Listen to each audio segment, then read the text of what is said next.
Hi, I'm Max Walker&Williams, and today we're going to be talking about NFTs, or non-fungible tokens.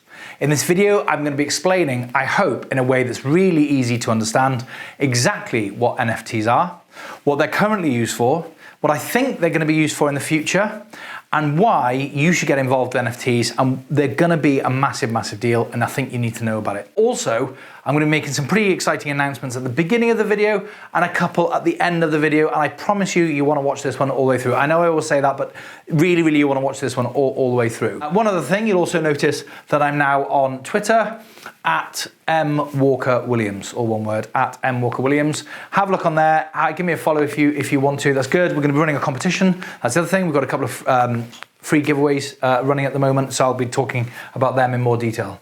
Okay, so NFTs. Let's get straight into it. Non-fungible. So don't be put off by non-fungible tokens. It sounds weird, but it's nothing technical. It's easy peasy. Non-fungible just means unique. Can't easily be swapped. So give us an example, Max. Okay, so fungible is like, for example, currency. So if I lend you £10, you don't have to pay me back that exact £10 note. You can pay me back with any £10 note or any $10 bill that I give you. You can give back to me, anyone in the world, and I'm happy. You can even give me two $5 bills or two £5 notes. You can give me those and I'd be happy. So that's a great example. Money, currency, is a great example of a fungible token. Non-fungible would be I lend you a set of single-story ladders. You can't pay me back with two small ladders that equal the same height. You've got to pay me back with the ladders that I lent you in the first place, or if you lose them or break them, that identical set is normal for you to give back to me. You can't pay me back with a hammer. You can't, so that's non-fungible. Fungible money, I lend you £10, pay me back with any £10 note in the world, pay me back with two $5s, whatever. I lend you non-fungible, I lend you a ladder. You can't pay me back with two half ladders. You can't pay me back with a hammer or a chisel. You have to pay me back with the ladder I gave you in the first place. So I hope that's really easy to understand, really clear.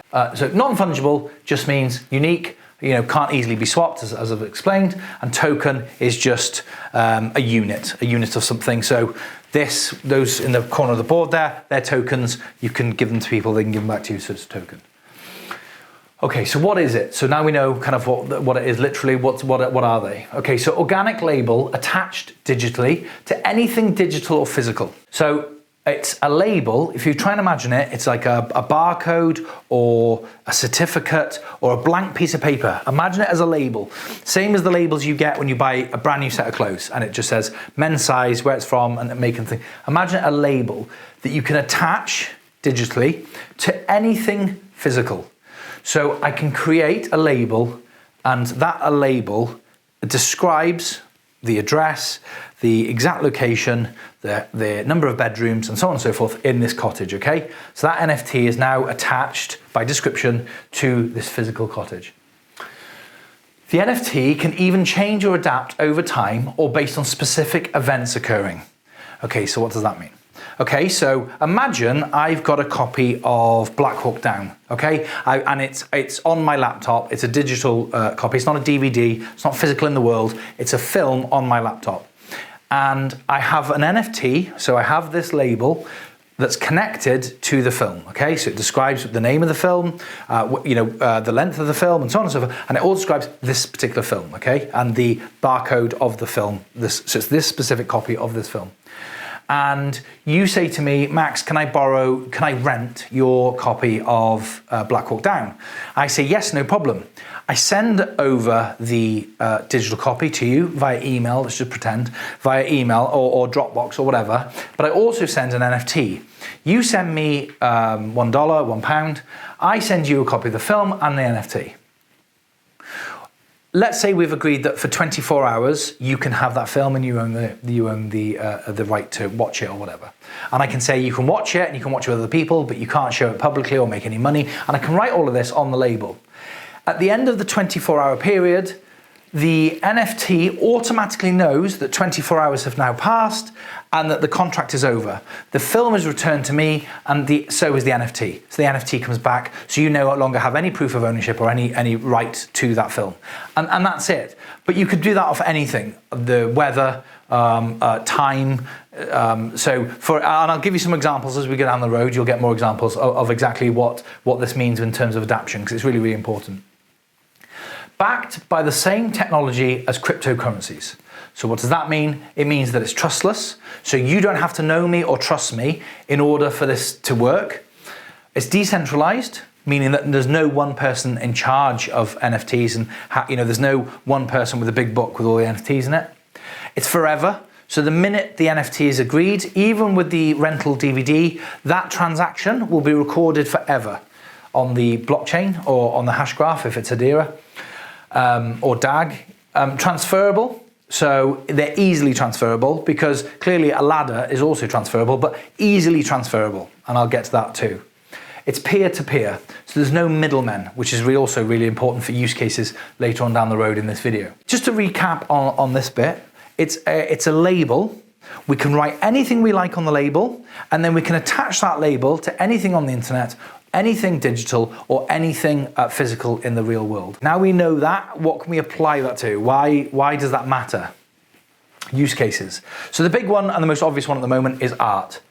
Have a look at OpenSea, have a look at VEVE, and this, by the way, VV, I mentioned this when I was talking about OMI, ages ago, back when we didn't even have a blackboard, it was a white whiteboard. So I'll put a link to that video actually in the description below, but old Max is talking about VV and talking about NFTs and Rarible. Okay, so what are these? So OpenSea is a bit like eBay, it's a marketplace, and you can go on there and you can buy digital art, okay? And this is, I don't want people, please don't think that NFT is art. NFTs are the label. At the moment, there's a lot of people attaching these labels to pieces of art. But NFTs and art are just one use case. We don't want NFTs getting pigeonholed into, oh, they're just used for art. Okay, so OpenSea, VV, and Rarible, these three are marketplaces for buying art that's backed by NFTs. If you think about it, throughout history, we've had art and drawing since caveman times and before probably, but we've got things like the Mona Lisa, and you've got Banksy's, and you've got everything else, and you've got all this physical art. That's why, pieces of art are worth £1,000, £1 million, $100 million, whatever. It's because there's provenance to show that this person created this piece of art and it's the only one. And it holds its value, and when you go to sell it, hopefully for the seller, it's gone up in value and they actually get to make money on it, and in the meantime they get to enjoy it. That hasn't been the case for whole of human history. That hasn't been the case, or for the whole of the history of cameras, for example, for photographers or for digital artists. So what are digital artists? They're people who create drawings, paintings, sculptures, all that sort of stuff on computers. So it's just as talented it's no more or less talented, for example, to get a physical canvas and to paint with oil on that canvas and to create the Mona Lisa. That takes skill and all that sort of stuff. And then to get the modern version of that is to get a computer screen, have a pad with a pen on a digital pen, and to draw something on the computer, or to use mouse and keyboard and to create shapes, colors, and designs and patterns on the computer. The difference between the two until now with NFTs is that somebody, a gallery, can put this on their wall and say, we know that Banksy created this and it's the only one that he's ever done of this version, and therefore it's worth £1 million. Now, the person who's equally, or in some cases maybe even arguably more talented than the guy who's doing the art in the physical world, the problem is you can screenshot with your iPhone, you can copy and paste with your computer, or do whatever it is you do with Android, and you can hold it down, copy it, and then you've got it on your screen, and there's no way of me knowing as a buyer if you've got the original, or if your mum's got the original, or if Dave's got the original, or your next door neighbour's got the original, because it's easily copied and pasted. Copy and paste, copy and paste, copy and paste. You can't copy and paste the Mona Lisa, and even if you do, it's a forgery and it won't sell for as much as the real one because everyone knows where the real one is. So I can't come to you and say, do you want to buy this original Mona Lisa? It's the real deal. Here it is, Mona Lisa for sale. You can go on Google, has the Mona Lisa been stolen? No, it's in the Louvre. So you know that I'm telling porcupines. So that has been the case with digital art until now. Why? Because Unless I know, let's say for example, I know the artist, the digital artist, and I'm sat there watching him create it, and you know me and you trust me, I might be able to sell that piece to you for a lot of money because you agree he's a genius, you trust me, you weren't there, but you trust me when I say, honestly, here's a picture of me and Bob creating the piece and thing. But when you go to sell it, you can't buy it off me for as much money as you'd like to because you've got to think about when you want to sell it or leave it to your kids for inheritance or whatever, are they going to be able to sell it on? Because then when they inherit it, your children are going to say, well, my dad or mum knew Max and Max knew the artist. It's once, twice removed, 3 times removed, 4 times removed, and then it's gone. However, if you attach an NFT to it, if the originator, if the creator of the art attaches an NFT to it, it's like he stood with it every time it's sold. So he stands there and says, Max, your digital art is ready. And I say, oh, that's amazing. Wow, thanks very much. That's incredible.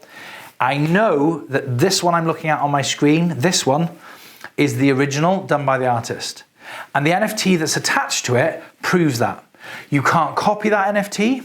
You can't go back further in time and stick something in before it, because once it's on the crypto blockchain or hash graph or whatever, it's set, done in stone for all time. So all you have to do is look at the piece, you can look at the history of it, and you can say, I can see it was sold from this wallet, cryptocurrency wallet. It went from this wallet to that wallet, to that wallet, to that wallet, to that wallet, back to Banksy's wallet. And everybody knows that address there is Banksy's official address. So it doesn't matter where this has been, I know it came from the official Banksy address. Then it's gone to, I happen to know that that's David Beckham's wallet address. Then it's gone to, and so on and so forth, and you can follow the journey.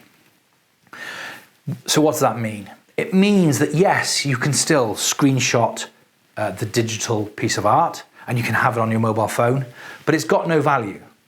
But you can do that with a Mona Lisa. I can get up a picture of the Mona Lisa on Google, on my iPhone, I can screenshot the picture, and then I've got the Mona Lisa on my phone. That's not worth anything. I can go to a gift shop, I can buy a poster of the Mona Lisa, I can put it up in my bedroom in my house, I can take a picture of it. That's not worth anything. Why? Because it's not the original. It's exactly the same for digital art. Yes, you can have a poster printed of the digital piece and put it up in your bedroom. Yes, you can screenshot the digital piece, but you don't own the original, and NFTs blows open the whole art market for digital art, videos, and all sorts. But this is where it starts to get really interesting. It starts to sort of diverge a little bit.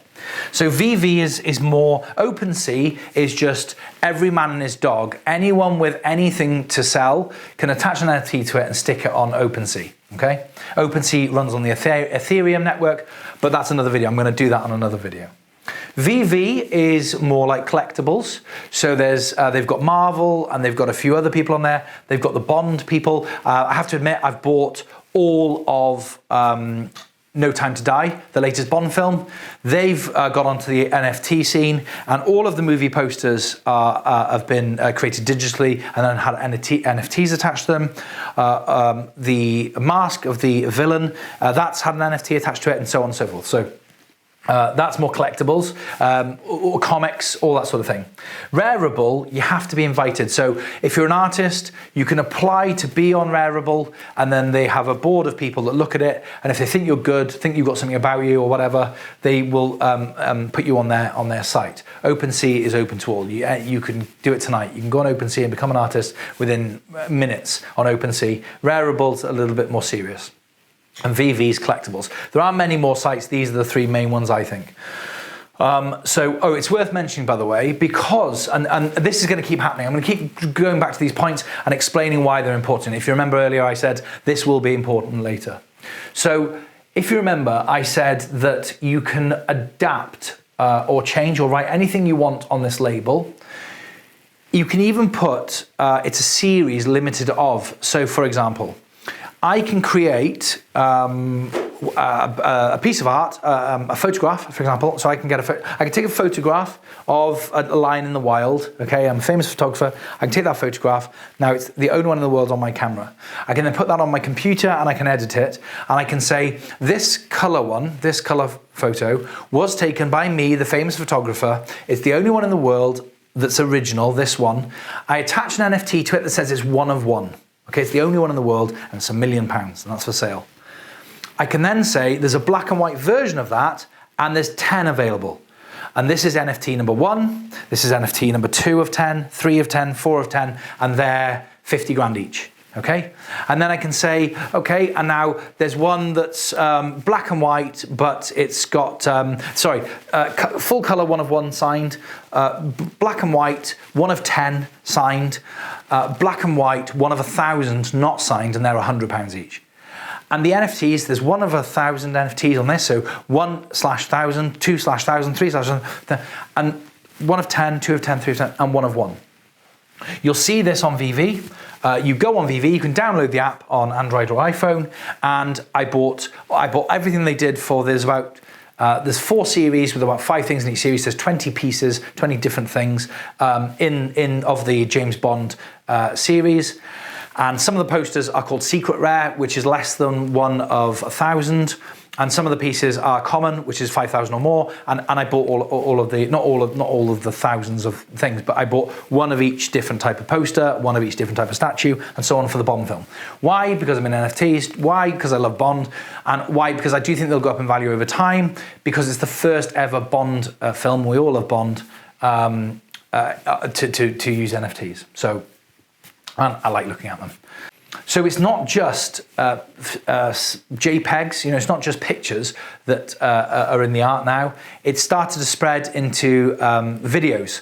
So the NBA have started a website called Top Shots. If you go on Google and just type in Top Shots, but I'll also put a link in the description below. You can go on their website, and they've got thousands and thousands and thousands of video clips for sale. So LeBron James, very famous basketball player, much loved in America.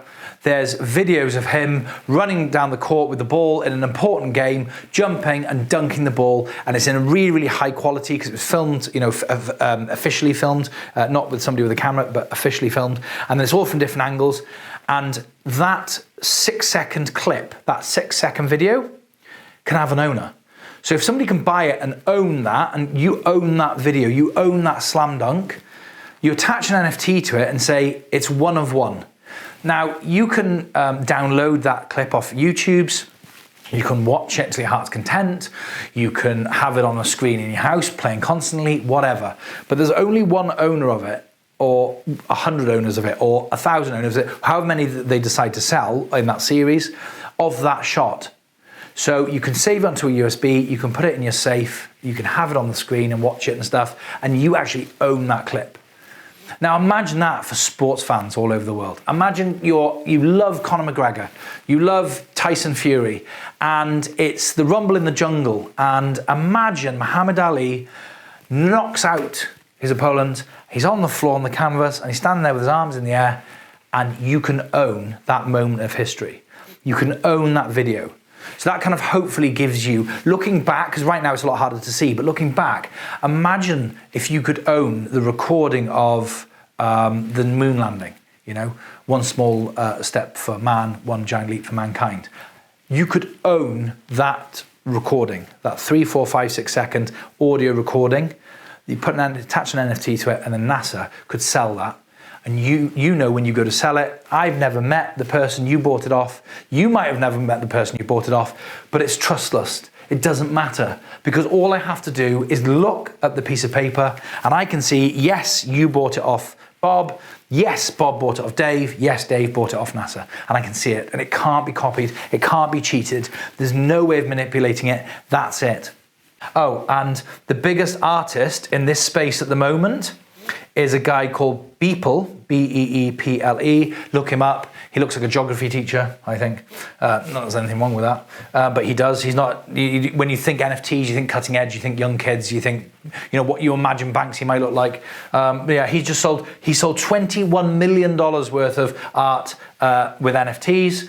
By the way, before this, not worth anything. Nobody cares. Not worth a bean. He might be selling these pieces for $5 as like a donation kind of thing, because there's no ever future value in it, because if I want it, I just screenshot it. Now, with this label attached to his pictures, he sold $21 million worth, with the most expensive single piece selling for $6 million, and he sold at Christie's auction. You can have a look at that, Google it and check it. Beeple, Beeple. Okay, where are we up to? So, property. Okay, this is a really interesting one, and this is what's going to happen. This isn't happening right this second. And when I say property, I mean real estate. I mean the property you can live in.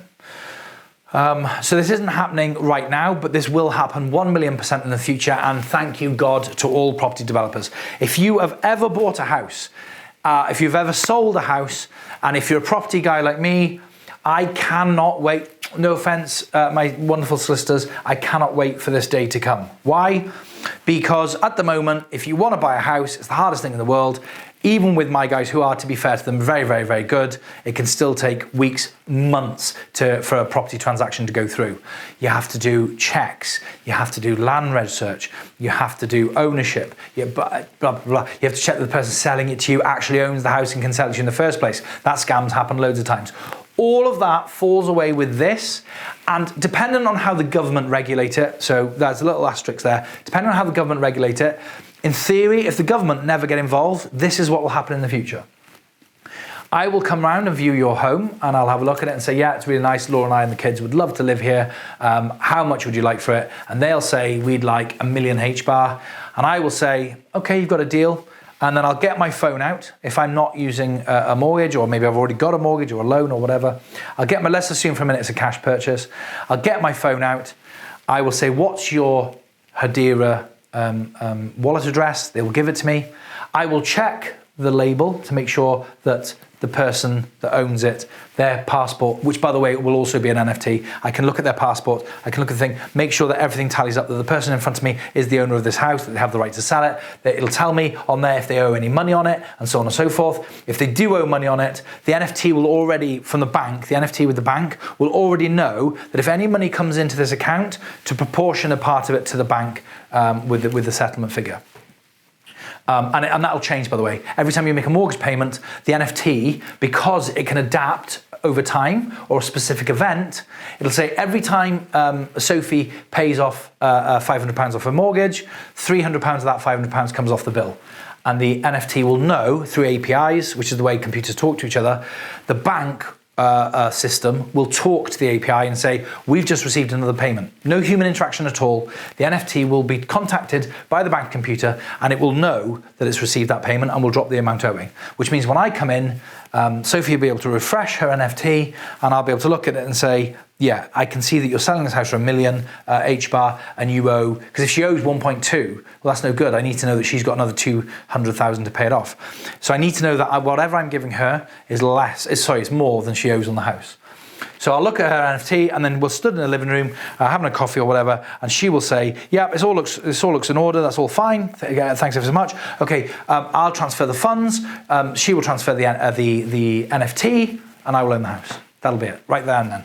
That could happen, subject to a couple of things. I mean, a house purchase is pretty bloody big, but you get my point. That's how peer-to-peer, that's how NFTs will go, and that's how property is going to go. 1,000,000%. It's an archaic system. It needs to change, especially in the UK. But from speaking to friends and stuff, I'm pretty sure it's all over the world. It's pretty much the same deal in America or Australia or wherever else. Sale and investment. Okay, so it won't just be me buying Sophie's house. Get this. So at the moment, let's say, for example, I have an apartment in New York. I don't, but let's pretend I do. On Manhattan Island, and it's 1,000 square feet, and it's $1 million, okay? And I say, actually, I'm having a bit of trouble selling it or whatever, or I want to make a little bit more money than it's worth, so it's worth $1 million, I want 1.1, no one will pay me for it, so this is what I'll do.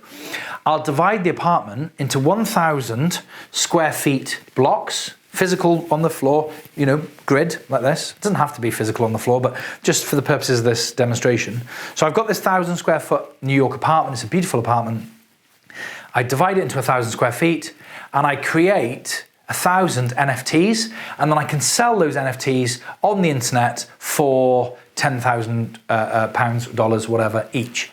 You add all those up, and sorry, there's 1,100, not 1,000 squares. There's 1,100 squares, and all of a sudden I've got 1.1 million.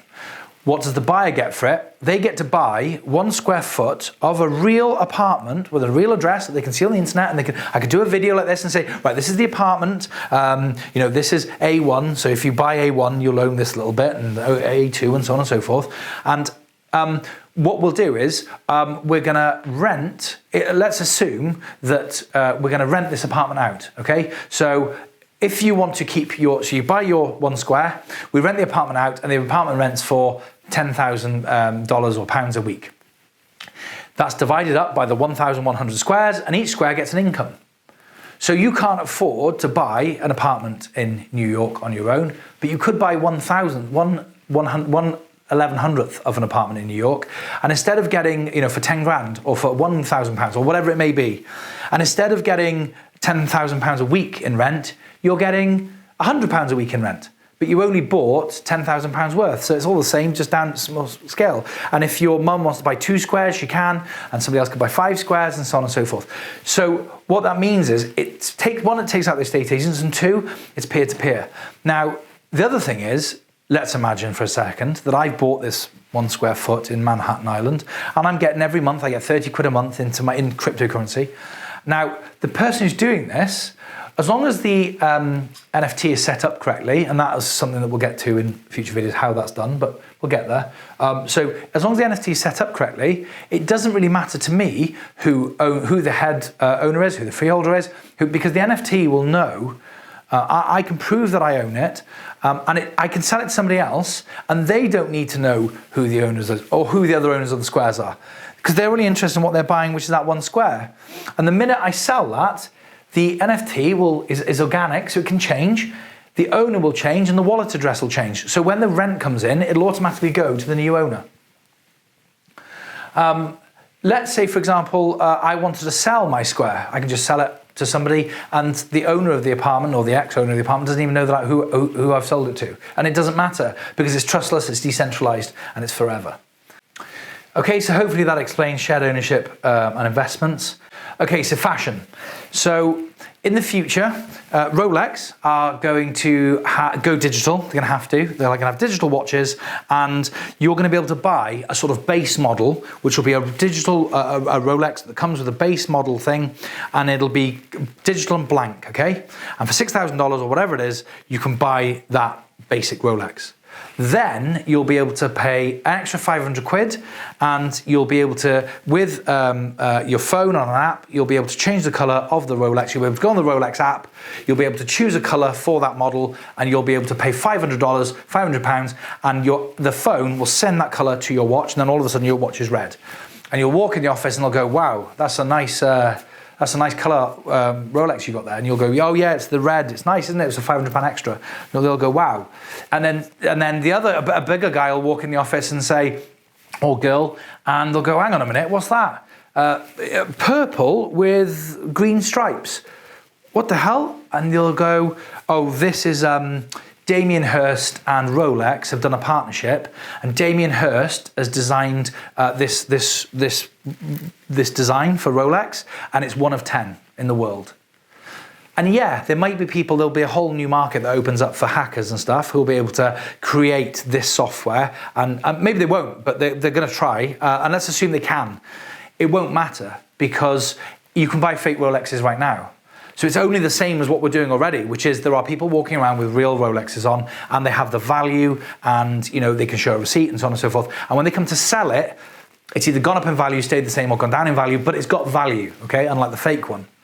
In the future, it'll be a digital watch, and everyone will pay the same, so it'll be 6,000 quid for the basic Rolex digital watch, and someone will have a £500 edition, and then somebody else will have the Coca-Cola 1 of 3, or Beyonce 1 of 1 limited edition Jay-Z partnership with Rolex as a sponsorship thing for his new album, and you'll be able to go on your iPhone, £100,000 sold, put it on your watch, and then all of a sudden you're walking around with a £100,000 watch. Why is it better? Well, for a start, it can't be stolen, because if somebody comes up, steals the watch and runs off, they haven't stolen the NFT. They'd have to take your, again, it comes back to the cryptocurrency thing. They'd have to know your code if you keep it on a cold wallet, have a look in the link in the description below if you want to see what cold wallets are, and I did one with EliPal. You could store your NFT, which is proof of ownership, for the £100,000 Jay-Z special Rolex partnership band, and you can store that somewhere else, so you're completely safe. When you come into the office and I go, wow, I love that, what's that? And you go, yeah, it's the Jay-Z limited edition Rolex, blah, blah, blah. I say, oh, can I buy it off you? And you'll be able to say, yeah, absolutely. It's give me 3 million H-bar. I paid 2.5 million H-bar for it. Give me 3 million H-bar and it's yours. I'll go, okay, no problem. What's your wallet address? We'll tap phones. You'll have the money seamlessly, exactly like that. In 3 seconds, finality, as quicker possibly. And then you'll go, 1 sec, and then we'll app to app. And boom, it'll come off your phone, your watch, and your watch will go back to the standard Rolex entry-level basic color, and all of a sudden I'll have it on my watch. And then you say, I tell you what, Max, you know, thanks ever so much for buying that. I'm going to take you to lunch. Come on, let's go to the car. We'll walk down to the car and we'll get in your Tesla. I'll go, hang on a sec, what's this? I've never seen this internal color on a Tesla before. I've never seen this heads-up display with this wallpaper and this amazing, incredible, all the lights changing color and the heads-up display. And what's this? Oh yeah, Miley Cyrus has partnered with Tesla, and she's done a 1 of 300 design, lighting design, and heads-up display design for Tesla exclusive. Oh wow, I've got to have this. You know, I've done so well off the YouTube's videos. I've got to have this Tesla color. Can I get it? Yeah, of course you can, Max. You know, I bought it at a charity auction. It cost me $1 million H-bar. Just give me the $1 million H-bar. Bum, bum, bum, bum, bum. Touch phones, $1 million H-bar. You download it off the Tesla app. You send it to me, or not even that. We just allow me into your car. I download it on my phone. Your car goes back to its standard factory colors. Next time I get into my car, or even remotely, I can send it to my car. Next time I might get in my car, it's done an update. I get in, I turn the key, or I press the button, whatever, and it's got the limited edition colors. And I'll be able to sell that to somebody else in the future for more money. Why?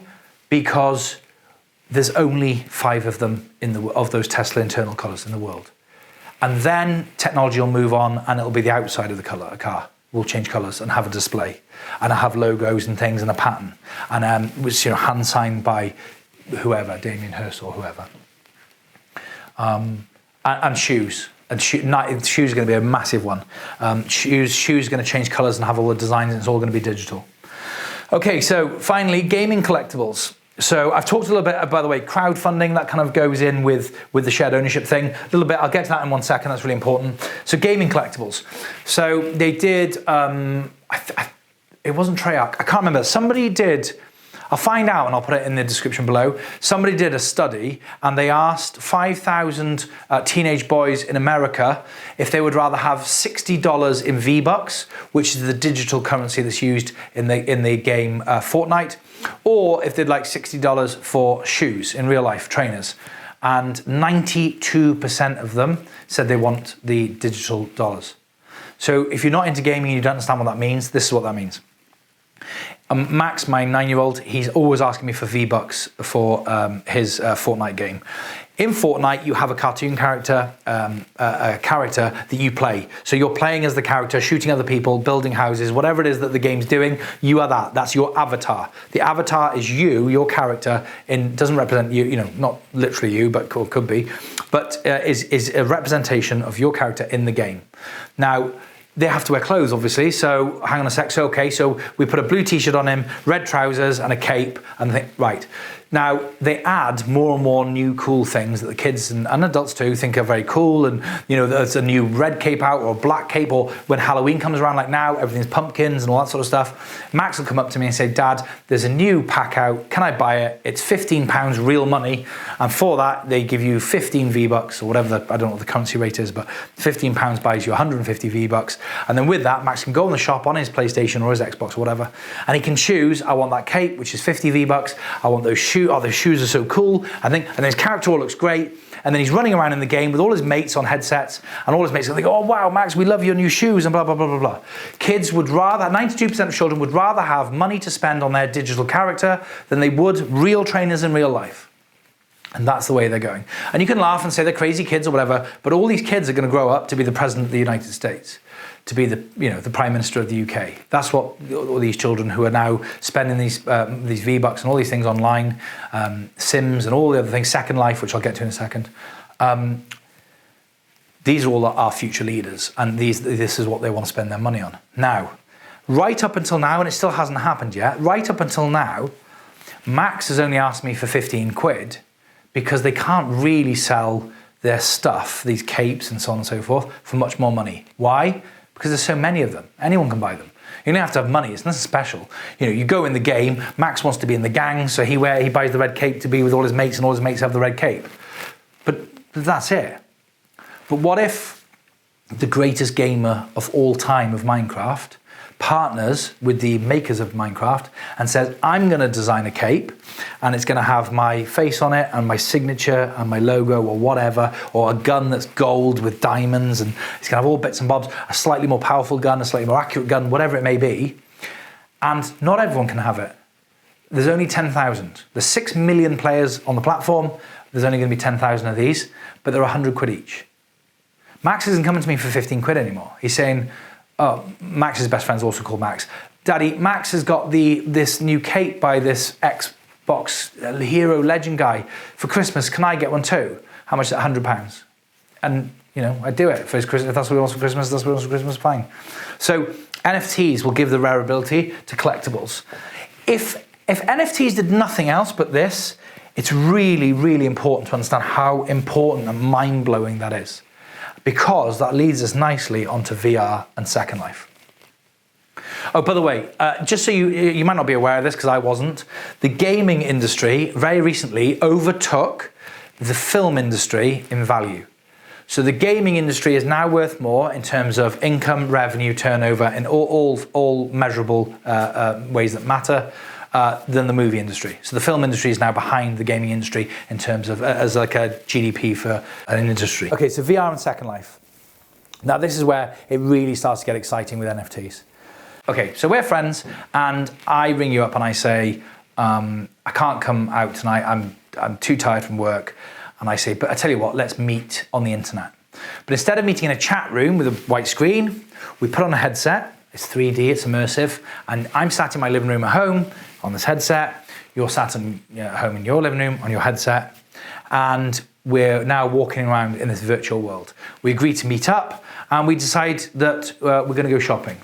So we meet at a shop, and this shop sells clothes for avatars. But because of NFTs, the shop could be selling boutique bits by Louis Vuitton, and Louis Vuitton have just brought out a new t-shirt, and there's only 5 in the world. And we're shopping, and we're stood there with our headsets on, talking, and you're going on into the change rooms, you're trying on t-shirts, you're coming out and saying, what do you think? And I'm giving you advice, and we're shopping. This is gonna happen. It's already happening in Second Life. It's just happening with computer screens at the moment and the occasional headset, but VR technology is getting better and better and better, and I'm not talking long into the future, I'm talking like months and years, okay? We're gonna have the opportunity, if we want to wear headsets, meet in a virtual world that all runs in real time. There will be shop owners who design clothes. In fact, if you Google Second Life, it's a game with about 7 million people on it. And about 4 years ago, there was a lady who is in Second Life, and she became the first Second Life millionaire. And the way she became a millionaire, she hires 10 or 15 people in real life now, and they literally work in an office, in a room, designing clothes that she then sells in her boutiques all over the world in Second Life. And Second Life is exactly the same as Planet Earth in shape and size, and you can buy land, you convert money, like Max with his V-Bucks. I can't remember what the currency is called, but let's call it V-Bucks 2. You convert your money, your real money with your debit card into V-Bucks 2. With that, you can buy a parcel of land. With that, you can hire a builder in the game who will come and build you a house. You can design it with an architect in real life, or maybe not an architect in real life, who knows. It can be an architect in the game and actually help you design your house. In the game, actually stand at a table like this, in the game, you're laying on your couch with a VR headset on, and you're with a stranger who's a million miles the other side of the earth, and you can design a house on this plot. You've actually paid for the plot with real money. You pay with the materials, you pay the builder, you pay the architect in real money, and so on and so forth. And then you go to a furniture shop, and there's a lady in Second Life, this is real, who designs a sofa. And then she tells you that that's a limited series. I'm only going to sell 1,000 of that sofa, and they're backed by NFTs. So in the future, because there's no wear and tear, because it's virtual, In the future, you'll be able to sell that sofa in the future and hopefully make more money. And if that artist, if that lady who makes that furniture, that designer, if she becomes a big name in Second Life or in the real world, then that sofa is just going to go up and up and up in value. And guess what you can have on the walls? You can have the art that you bought off OpenSea. Because it's digital, you can stick it up on your walls. So my James Bond posters in my house on Second Life, I can design the house however I like it. I can have it in Preston, where, you know, in the same plot, if somebody hasn't already bought it, the same plot where I live, and I can build the house and design it in my dreams, and you know, Laura can come and visit me with her headset on, and on the walls I can have my James Bond posters that I actually own in real life. And if I didn't own, if I want the Mona Lisa, I can just take a copy of the Mona Lisa and stick it on the walls. The thing is, I'm never gonna, like a poster in real life, I'm never gonna make any money off it because it's just a poster. With my James Bond stuff, my James Bond memorabilia, I can have that in my man cave in my house, my digital house, and I can go in and enjoy it. And if you ever come over to my house, I can give you a VR headset and I can take you into my digital house and we can sit in the living room and I can talk about the pieces of art that I actually own in real life, backed by NFTs. There's loads more to talk about and explore, but I don't want to make hour, 2 hour, 3 hour, 5 hour long films, YouTube's films. So this, trust me when I say this, my friends, trust me, this is the Internet 3.0, and it is so exciting. And we're right day one. It's 1997 and we're talking about the internet. That's where we are. Like, websites are coming online today, one came online yesterday, that are like the 11th ever sales site for art, okay? And like you go on Google now and type in sort of like, I don't know, car garage website, whatever. And there's 100 million things. There's 11 websites for selling NFT art at the moment, or you know, whatever. So we're really at the forefront. Massive growth opportunity, massive job opportunity, massive business opportunity for anyone who can apply this technology to an idea. Okay, I'm going to leave it there. This blue blob in the corner is my version of the Twitter bird. I'm on Twitter now. Please give me a follow if you like, at Walker&Williams. I'm always putting on Twitter what I'm doing with YouTubes. So if you want to know in advance what's happening with YouTubes, we can do that. Right guys, we're now right at the end of the video, and I've deliberately left this part right to the end. I mentioned it at the beginning to give people a chance, but I want people who are my day ones and people who supported me right from the beginning and watch my videos all the way through to the end because they're genuinely interested in what I have to say. I want to give you first dibs on two opportunities, one, you know, much bigger than the other. Okay, so the first one is hbar2moon, hbar_2_moon on Twitter. I'll put his link down below in the description below. Very kindly sent me some tokens, which I'm going to be giving away. Token. So I don't know if you've never noticed these, but I created a video about how I lost out on the charity auction, the Hedera charity auction for Lehman's token. As a runner-up prize, Mike from MD Build bought me this from hbar2moon. So I've got one there and it's always sat in the corner there for good luck. hbar2moon bought me this, the latest one, the new one, the 2021 version, which is amazing, and that can sit there. They're very beautiful and intricate, and actually the more you look at them, the more you learn, because there's different symbols that have different meanings on them. But hbar2moon also sent me 3 silver and 3 gold coins. So I'm going to be giving these away. So we've got 6 to give away, and I'm going to be giving them away on different platforms. So we're going to be giving away 1 silver coin and 1 gold coin here on YouTube's, and then I'm going to be giving a silver and a gold coin away on Twitter, and a silver and a gold coin away on Instagram. Here on YouTube's, the first person, easy peasy, the first person to leave the comment on this video, NFT is good for me, wins this coin. That's it. I'll post it to you. I'll send it to you completely free of charge. All I ask is that you send me some proof that I did it, that you got it, and I'll be able to include that in future videos. I'd really appreciate that. Could be a picture, could be a comment, whatever. NFT is good for me. First person to put that comment on this video wins this coin. And then with the gold coin, I'm gonna have a think about it because I want to do something a bit different, a bit cool. I'll do a YouTube short very shortly describing how you can win this gold coin. But the silver coin, NFT is good for me, and you win the silver coin. Okay, like I said, I'm on Twitter. The second thing that I want to let you guys know about, and this is sort of the bigger thing for me, is that I'm actually looking to create, I'm working with a couple of different people, and I'm looking to create NFTs of my YouTube videos. What am I going to do that? So I'm more than happy for, please leave me some comments below if you have any feedback, any ideas, but this is what I'm thinking. My boards, people seem to really like them. You know, I'm not very good at art, so it takes me ages, and I made this one especially, what I think is especially nice because of what I'm about to tell you. So this is what I'm thinking. I'm thinking we'll have one picture of it that isn't quite as close up and quite as perfect, and there'll be one of 1,000 that people will be able to buy, limited to 1,000 for a certain amount of money, and then there'll be one of 10 which is a little bit closer, and for that, if you buy one of the 10 they'll be more expensive, but there's only 10 of them, they'll be slightly better, and there'll be some perks with that one. I don't know what those perks are yet. Maybe you can request any video topic in the world and I'll make a video of it for you. So I'll have to make 10 videos for each blackboard. That's one idea I've had. And then there'll be a one of one, and that'll be really special. It'll be a very short GIF type 3-second video of this board, for example, but all the words will illuminate or something like that. There'll be a special effect for the board. So something I'm thinking about, have a little think about it. Please let me know in the comments below. You can see me on Twitter, you can see me on Instagram. That's it for now. Thanks ever so much for watching, guys. I've got a couple of videos coming out. I went to a castle. You've got to check that out. That's very, very cool. And there are more videos coming on the NFT stuff. So please hit that like and subscribe button if you haven't already. Thanks ever so much for watching.